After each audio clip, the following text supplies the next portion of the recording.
Neredeler? Başka konser mi var yoksa? Bir yazın komşularınıza gelsinler ya.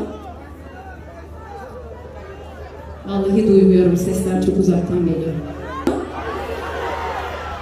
Anlıyoruz, ben asla anlamıyoruz. Mesafe çok uzun, o yüzden. Ya siz çok